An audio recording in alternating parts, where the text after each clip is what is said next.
fellow Toastmasters, and distinguished guests. Soccer is on everyone's mind.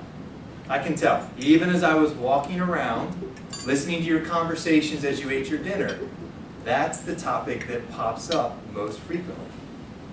I wandered around and I heard you talking about it, and actually, it's not so much soccer as it is football. Now, it's not the football where you have a weird-shaped ball and people are given hard hits, but it's the football that you play with your feet. It's the football that everywhere else in the world, it's their national pastime. But here, in our country, in the United States, it really only comes up every 4 years. And I'm talking about the World Cup. The World Cup is here, and quite frankly, it's been one of the more exciting World Cups in recent years. Over the last few weeks, they've been playing what's called the group stage. Every team gets 3 games, and the best 2 from each group are trying to advance to the next level. So now that we're about halfway through the World Cup, let me give just a few observations and some reflections that I have on the World Cup. One team in particular has stood out recently, Uruguay. Uruguay is an interesting team because they were in a group that's considered one of the groups of death. Now what might that mean? That means the group is so hard because there's so many good teams that it's difficult to get out of the group. But Uruguay was able to do that, but not without a little bit of controversy. There's a player over on the team of Uruguay named Luis Suarez. Luis Suarez recently was banned from the next handful of games by FIFA because he bit an opponent on the shoulder. Can you imagine this? A la Mike Tyson just taking a chunk out. Now in his defense, Luis Suarez says that he tripped, lost his balance, and his teeth sort of fumbled onto somebody's shoulder. Given that this is his 3rd time doing this type of event, nobody's buying the story. Now what's interesting is that people around the world have a way of communicating about these events much differently than they ever were able to in the past. In fact, Twitter used to be in its infancy back in 2010, the last time the World Cup was played. But now Twitter is a buzz. Now anybody can comment on anything. So as it relates to this event by Suarez, there's a term out there called #Suarez. Now what might that mean? Well, let me just show you a couple of things that have popped up on Twitter that I think you'll find interesting. This is the way that the world can communicate now, by pulling pictures together and communicating in this way.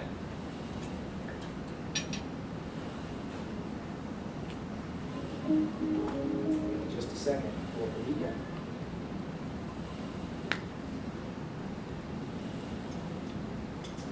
So right here, this is a fan somewhere, and he is pretending to get bitten in the shoulder by Luis Suarez, who's in a big poster with his mouth wide open.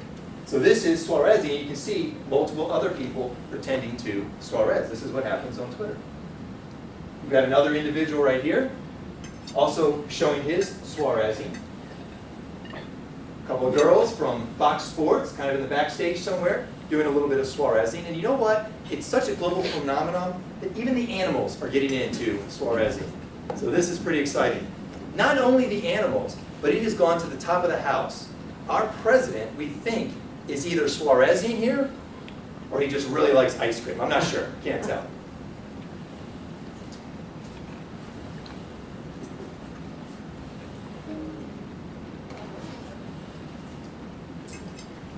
So you've got some exciting developments in the world of Twitter. Let's move to a different story. An exciting story, Costa Rica.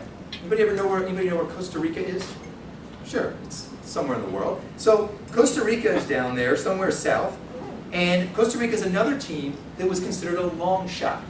They made it through their group stage as kind of an underdog. And then most recently, even yesterday, they played in the knockout round, and they had an exciting game where they battled being 1 man down most of the game. but we're able to take the game all the way to a series of penalty kicks, and we're able to win the game on penalty kicks. So it's great for Costa Rica. It's exciting for anybody who loves penalty kicks. And I used to be one of those people that love a game ending in penalty kicks. But I've changed my mind. Here's why. Penalty kicks are not really soccer. You see, you play the whole game of soccer, and you come to appreciate this big field and all the skill that goes into the passes, the shots, the crosses, the beautiful artistry of scoring a goal. And then, if they can't settle it during the game time in one overtime period, they go to penalty kicks. That would be like, as an NBA fan, playing an NBA basketball game, going the whole regulation, going one more overtime, it still ends in a tie, and everybody decides we're going to settle this game with a free throw shooting contest. That's kind of like what they do in soccer. Free throws in basketball are an element of basketball, but it's not the game of basketball. Penalty kicks are also an element of soccer, but it's not the game of soccer.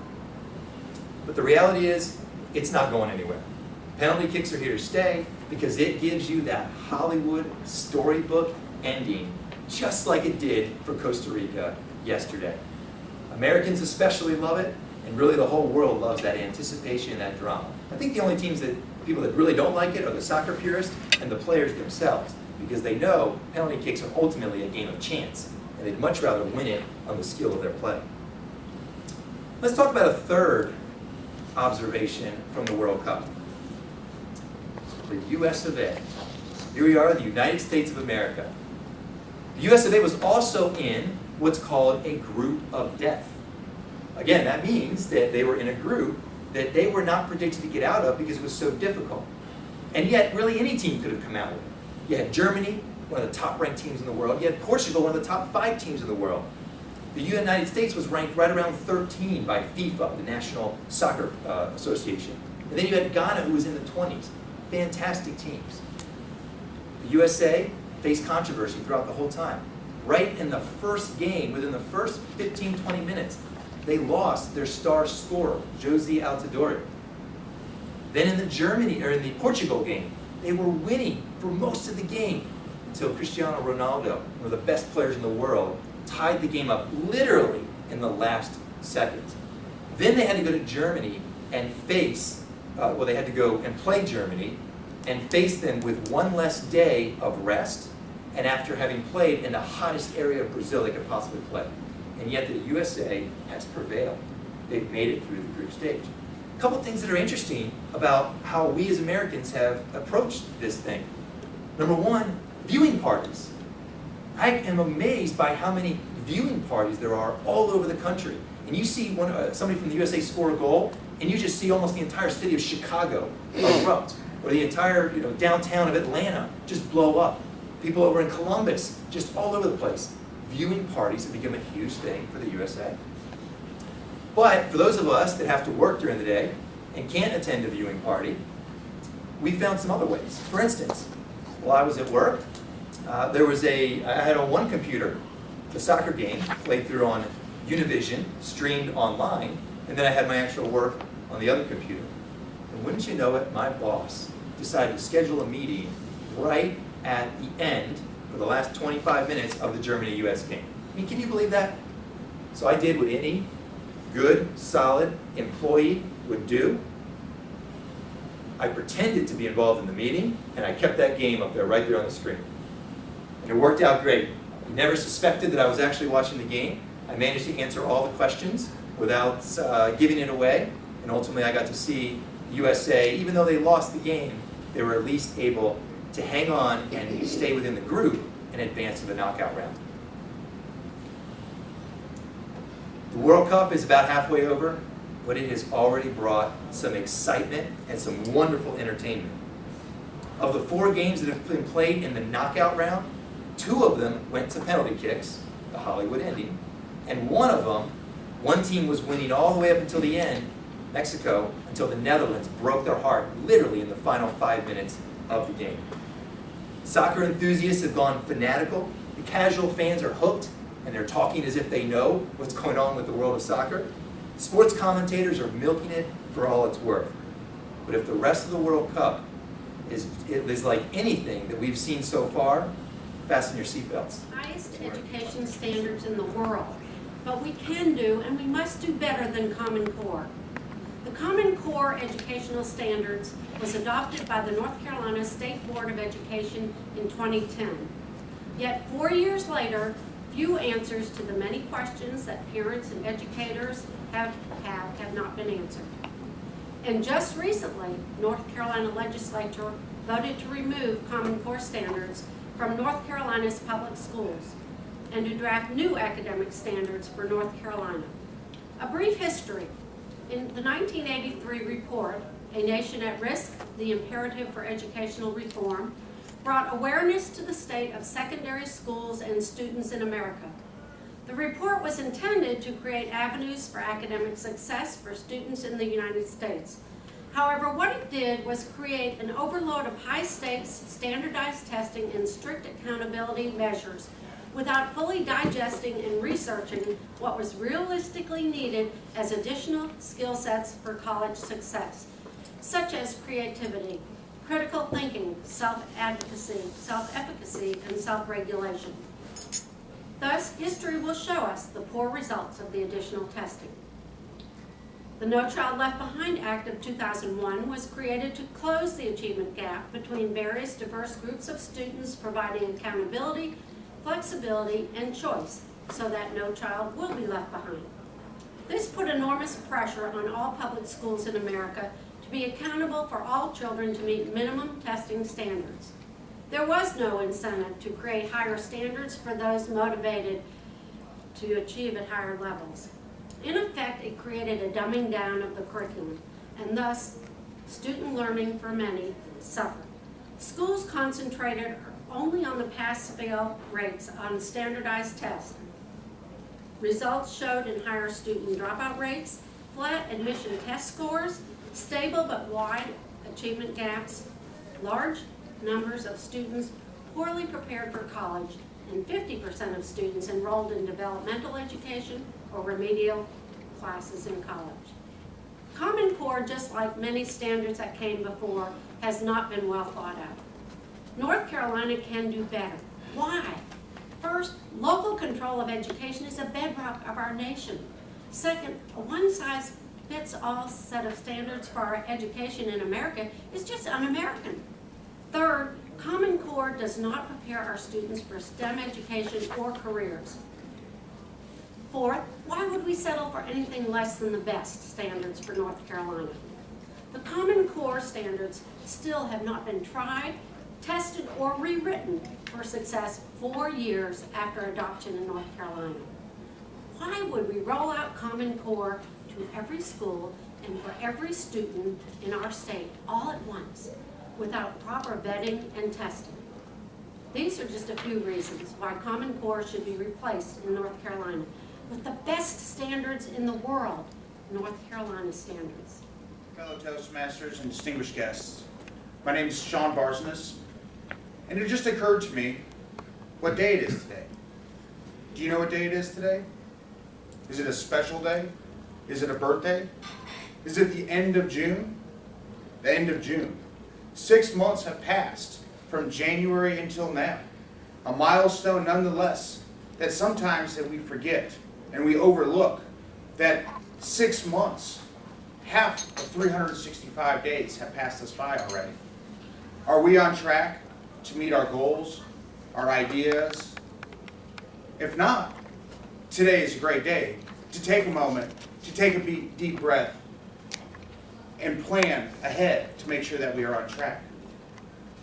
I started thinking about the word reflection on my way to the meeting this morning. And as I was getting ready, when the alarm set at 6 a.m. and I got out of bed to stretch out my legs, a new day, didn't really know what to expect. It's a Monday after all. I got up, I walked to the shower, I turned it to a nice 82 degrees where I like my water temperature in the morning. While the water is warming up, I hit the orange juice in the refrigerator right out of the cart to get me going, to get some nutrients in my body. And as I'm showering my hair, I'm not thinking about much, just that just need to wake up and get going and do. So as I'm pulling on my britches and getting ready for the work, I'm buttoning my pants and brushing my teeth. And now you got a little backstory is that in my bedroom, is a very small bedroom, and my bath area is a larger bath.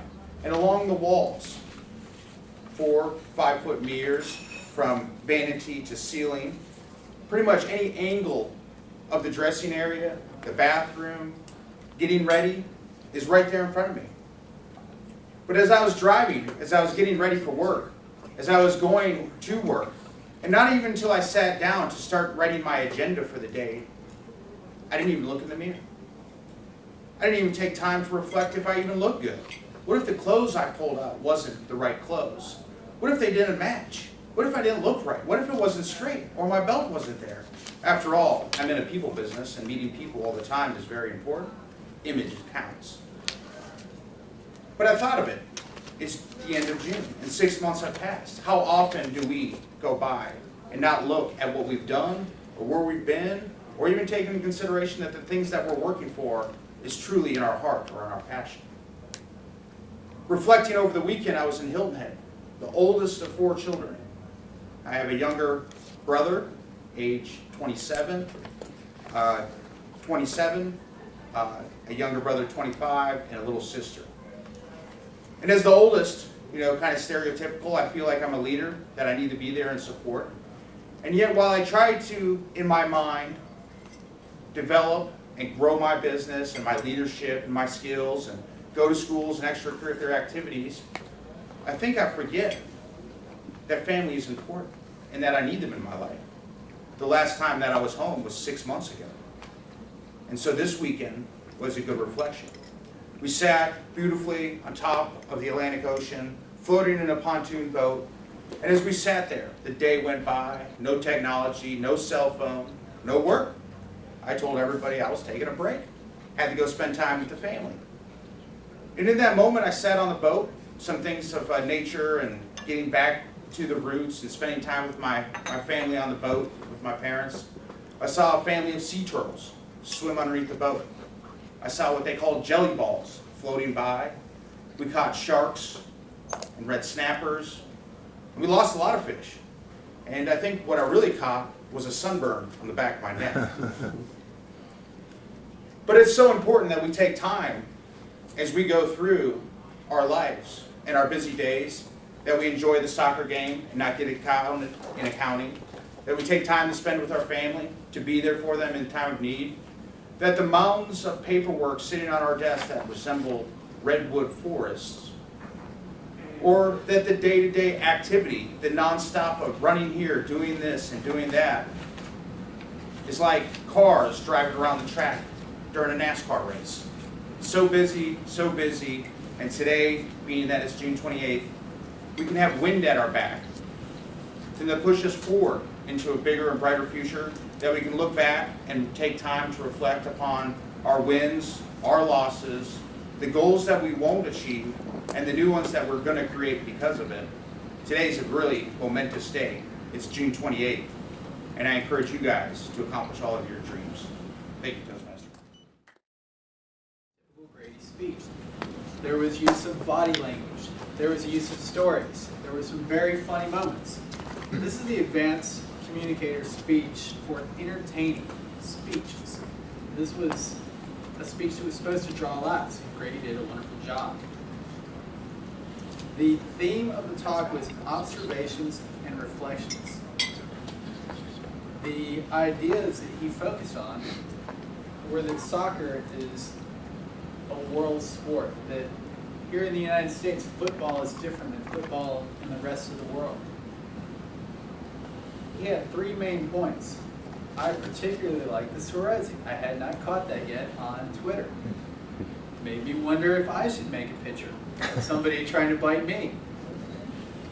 Very good use of technology. He was able to tie in to the monitor with his phone, something that we haven't seen too many people do, and a very good creative use of a story to make us all laugh and just catch us up with what's been going on. I myself haven't caught too many games. I've been busy. It's not that I don't enjoy soccer. but I feel like I've caught up. So from a reflections and observation standpoint, it was a great job delivering what was happening, what has been happening at the World Cup. Even for a non-soccer fan to catch up on all the little details, that it's just too busy to catch up. The viewing parties, the details around what's going on with the United States was a wonderful use of explaining the ideas that there's a new technology such as Twitter, such as watching TV at work. All technologies that weren't around 4 years ago, and it gave me ideas of how I want to catch the next game, because I know myself, I have similar to you, a meeting right about the time that the Tuesday game kicks off. I'm going to have to check out and see how I can get access the same as you on my little computer or something at work. So going back to what we were looking for out of this speech, did he capture our attention? Yes. Again, we look at the storizing. We look at how the stories of him trying to keep up with, and the rest of the world trying to keep up with USA. Yes, it kept our attention. He used good examples. He had stories. He had points that he went through. So excellent use of that. Did he tell jokes and stories? Yes. Great use there. Overall, I had a very positive experience with that speech. I came away thinking it was a wonderful speech. Do not have too many recommendations. Maybe the only recommendation I will give is that I myself had a tough time catching all the different speeches. Between the great detail on penalty kicks, I had a tough time realizing, were we talking about Costa Rica? You know, the point two, was it Costa Rica or was it about the penalty kicks? They were such great stories, both of them, that I didn't write it down and I missed one of the points. So maybe coming back at the end and just tying in what those points were might help somebody who was just caught off guard by the wealth of information. That is a minor point, however, because overall there was just a great amount of information, and it would completely fulfill any obligation for a 15 to 20 minute speech that they recommend you be prepared for this May. Mr. Toastmaster. Today was from an advanced book, Communicating on Video. She was supposed to present a news event or current issue designed for an on-camera presentation. Now, Kaye made this look very easy, but it's actually very difficult because you don't have the feedback of other people. You have to be emotional, you have to be engaging to what? Just a blank screen. So I thought she did a terrific job on that. Also, you had to have notes, but you weren't supposed to read the notes. You had to know the topic well enough, but yet fall back on the notes, because with a TV presentation, it has to be very exacting, the timing has to be perfect. And she had to talk within the 3 minutes, which really is not a lot of time.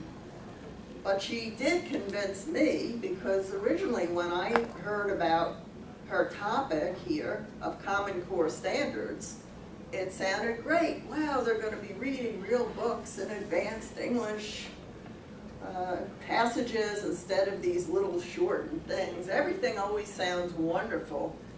And now I see, I think Kaye pointed out one of the main problems.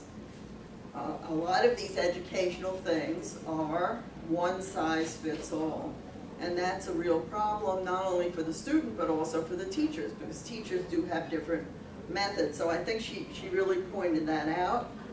A lot of it is filled with exams, teachers cramming for exams, pass or fail. And as a result, it leaves behind any creativity, any studies in science, technology, some of the things that we want the students to do, especially our advanced students, because now it seems like from Kaye's speech, you're catering to the lower student. How can they pass, but you're not really advancing some of the better students to achieve more and more goals. So I think that, as I said, Kaye did a terrific job. Just her whole presentation on the TV was great. It would have been really a wonderful job. It would have been very well received. She did this as part of her PhD that she's getting in education. I think that really fit in very well. And I think her summation is very good. I'm sorry to say it's just very hard, given how difficult this speech was and how well she did. It's very difficult for me to add something to it, especially given 3 minutes. Of course, if you had a longer time, you would go into a certain student, you'd go into more details, but I don't think that was the purpose of this speech, and I think that it was well presented, it was well organized, it had everything in it that needed to be done. I think you should go on TV with it. It would be great. Up here so soon. We got to hear from Shawn in his 4th speech from the Competent Communicator Manual. Shawn has just started off. He's done a great job on his first 3, and he's continuing through the process of becoming a competent communicator by zeroing in on specific key areas of development in your speech giving. Today's objective was how you say it. And the purpose is to identify specific words, phrases, terminology, adjectives, verbs, descriptive terminology that will help create a vivid image for the listener. It's an interesting objective because some people have the gift of gab, and they can come up and automatically think of these words that just flow. Others have to prepare. And that can be the more difficult process because you get lost sometimes between memorizing a script versus giving the speech. So that's kind of the big picture and the difficulty of it. But it's a very effective tool in building your speech giving. Shawn did a good job. I could tell that Shawn had prepared for this. I don't know if he memorized or if he just did your big picture stuff, but he was clearly prepared. He had the speech ready. He knew what he wanted to say. And I could see by his use of no notes, by his use of standing off to the side so that he could have more of a full body presentation, that he was prepared and ready to deliver the words, the speech that he had. I want to point out a handful of phrases, and I'm going to give some commentary on each of them. There's a few here that jumped out at me. I liked the term half of 365 days because it was different. It was a little bit unique as he was describing the halfway point. And so it was one way that he painted that picture. Now another way could have been to create maybe a different visual using an object as opposed to the 365 days. So, half of a boat chopped off, something like that. I don't know. That's why I'm not so good at the gift of gab. I don't think of it on my feet. But if you had time to prepare, think through a picture or an image there. I liked your body movement. This is getting off topic a little bit, but I liked your body movement with the stretching and the buttoning, so that was a good job there. You used the term britches at one point. So you were buttoning up or zipping your britches as you were getting up in the morning. And there's a pro and a con to that. Know your audience on that one. Depending on the audience, britches could be an enjoyable term that could be used really well. An alternative could be a more current term, such as your skinny jeans or something like that that might resonate with the audience a bit more. But it could go either way. I liked the humor at the end. I caught this, that, and the other, but mostly I caught a sunburn on the back of my neck. Excellent portrayal, vision, use of words to do that. I like the analogy of like a NASCAR race because you could picture speeding cars going around. So that was fantastic. The last point I'll make is one just to pay attention to. It's precise words. You used June 28th a couple of times. Today is June 30th. So you want to make sure that as you're using your days to make sure you use the right day, the day you're giving the speech. Otherwise, fantastic, well done, and you're marching forward on your Competent Communicator Manual. So great job to Shawn. I think of Susan Greenman actually, because she is one that is very not lazy and very active, because I always see her at the YMCA. We have our little discussions and talk right over here at this Express Y right here in the Piedmont Row area. So it's very funny and comical that you give me this word, because I, for one, think that Susan is definitely not lazy and she's very active, as myself, and with the different activities that I do on a day-to-day basis and just try to keep an active lifestyle. I think everybody should, and I really don't think that just sitting on the couch and just sitting around like a bump on the wall or being lazy is a good way to go through life. I believe that everyone should be active in something they love, also very active in work. You want to be focused. An example of this would be, I had a counselor that was very lazy at the camp I just volunteered at last week, and so I just want to try to promote not being lazy and being more active and motivated and enthusiastic in everything that they do. So when I have children, I know that I'm going to be promoting that active lifestyle and be enthusiastic when it comes to everyday tasks and duties, fun or not fun, whatever it may be. So. Okay, disgraceful. When I think of disgraceful, I think of figure skating, and when they're going across the ice and just they're very graceful and that their movements are very fluid. They are swift, they are smooth, and they just go back and forth like figure eights.